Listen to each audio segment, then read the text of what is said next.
I am one who has seen affliction under the rod of God's wrath. He has driven and brought me into darkness without any light. Against me alone he turns his hand again and again all day long.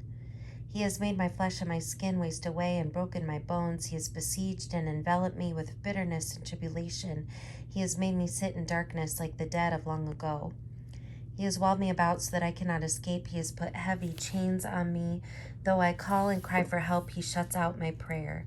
He has blocked my ways with hewn stones. He has made my paths crooked. He is a bear lying in wait for me, a lion in hiding. He led me off my way and tore me to pieces. He has made me desolate. He bent his bow and set me as a mark for his arrow. He shot into my vitals the arrows of his quiver. I have become the laughingstock of all my people, the object of their taunt songs all day long. He has filled me with bitterness. He has sated me with wormwood. He has made my teeth grind on gravel and made me cower in ashes. My soul is bereft of peace. I have forgotten what happiness is, so I say, gone is my glory and all that I had hoped for from the Lord. The thought of my affliction and my homelessness is wormwood and gall. My soul continually thinks of it and is bowed down within me. But this I call to mind, and therefore I have hope. The steadfast love of the Lord never ceases. His mercies never come to an end. They are new every morning. Great is your faithfulness. The Lord is my portion, says my Lord, therefore I will hope in him. The Lord is good to those who wait for him, to the soul that seeks him. It is good that one should wait quietly for the salvation of the Lord. It is good for one to bear the yoke in youth, to sit alone in silence when the Lord has imposed it, to put one's mouth to the dust. There may yet be hope, to give one's cheek to the smiter and be filled with insults. For the Lord will not reject forever. Although he causes grief, he will have compassion according to the abundance of his steadfast love. For he does not willingly afflict or grieve anyone. When all the prisoners of the land are crushed underfoot, when human rights are perverted in the presence of the Most High, when one's case is subverted, does the Lord not see it? Who can command and have it done if the Lord has not ordained it? Is it not from the mouth of the Most High that good and bad come? Why should any who draw breath complain about the punishment of their sins? Let us test and examine our ways and return to the Lord. Let us lift up our hearts as well as our hands to God in heaven. We have transgressed and rebelled, and you have not forgiven. You have wrapped yourself with anger and pursued us, killing without pity. You have wrapped yourself with a cloud so that no prayer can pass through. You have made us filth and rubbish among the peoples.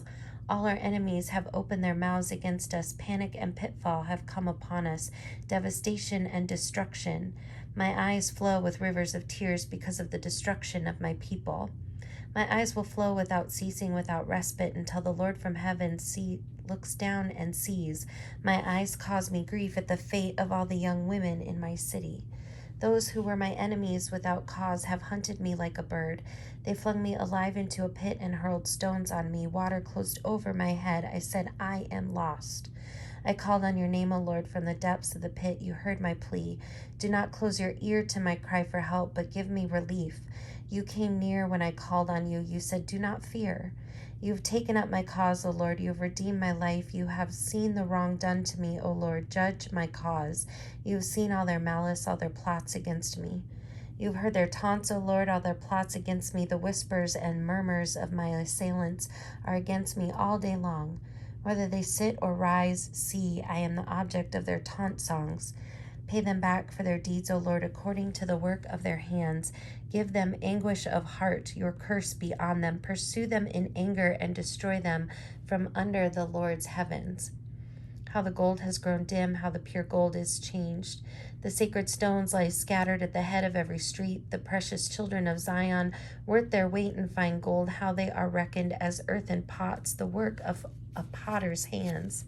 Even the jackals offer the breast and nurse their young, but my people have become cruel, like the ostriches in the wilderness. The tongue of the infant sticks to the roof of its mouth for first. The children beg for food, but no one gives them anything. Those who feasted on delicacies perish in the streets. Those who were brought up in purple cling to ash heaps. For the chastisement of my people has been greater than the punishment of Sodom, which was overthrown in a moment, though no hand was laid on it. Her princes were purer than snow, whiter than milk. Their bodies were more ruddy than coral, their hair like sapphire. Now their visage is blacker than soot. They are not recognized in the streets. Their skin has shriveled on their bones. It has become as dry as wood. Happier were those pierced by the sword than those pierced by hunger, whose life drains away deprived of the produce of the field. The hands of compassionate women have boiled their own children. They have become their food in the destruction of my people. The Lord gave full vent to his wrath. He poured out his hot anger and kindled a fire in Zion that consumed its foundations. The kings of the earth did not believe, nor did any of the inhabitants of the world, that foe or enemy could enter the gates of Jerusalem. It was for the sins of her prophets and the iniquities of her priests, who shed the blood of the righteous in the midst of her. Blindly they wandered through the streets, so defiled with blood that no one was able to touch their garments. Away, unclean, people shouted at them. Away, away, do not touch. So they became fugitives and wanderers. It was said among the nations, they shall stay here no longer. The Lord himself has scattered them. He will regard them no more. No honor was shown to the priests, no favor to the elders. Our eyes failed, ever watching vainly for help. We were watching eagerly for a nation that could not save. They dogged our steps so that we could not walk in our streets. Our end drew near, our days were numbered, for our end had come. Our pursuers were swifter than the eagles in the heavens. They chased us on the mountains. They lay in wait for us in the wilderness. The Lord's anointed, the breath of our life, was taken in their pits. The one of whom we said, under his shadow we shall live among the nations. Rejoice and be glad, O daughter Edom, that you live in the land of Uz, but to you also the cup shall pass. You shall become drunk and strip yourself bare. The punishment of your iniquity, O daughter Zion, is accomplished.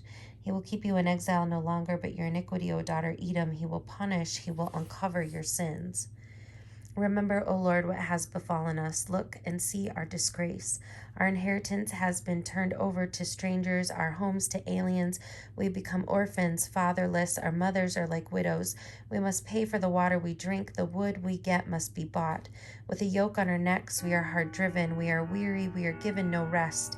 We have made a pact with Egypt and Assyria to get enough bread. Our ancestors sinned. They are no more, and we bear their iniquities. Slaves rule over us. There is no one to deliver us from their hand. We get our bread at the peril of our lives because of the sword in the wilderness. Our skin is black as an oven from the scorching heat of famine. Women are raped in Zion, virgins in the towers of Judah. Princes are hung up by their hands. No respect is shown to the elders. Young men are compelled to grind, and boys stagger under loads of wood. The old men have left the city gate, the young men their music. The joy of our hearts has ceased, our dancing has been turned to mourning. The crown has fallen from our head. Woe to us, for we have sinned. Because of this our hearts are sick. Because of these things our eyes have grown dim. Because of Mount Zion, which lies desolate, jackals prowl over it. But you, O Lord, reign forever. Your throne endures to all generations. Why have you forgotten us completely? Why have you forsaken us these many days? Restore us to yourself, O Lord, that we may be restored. Renew our days as of old, unless you have utterly rejected us and are angry with us beyond measure.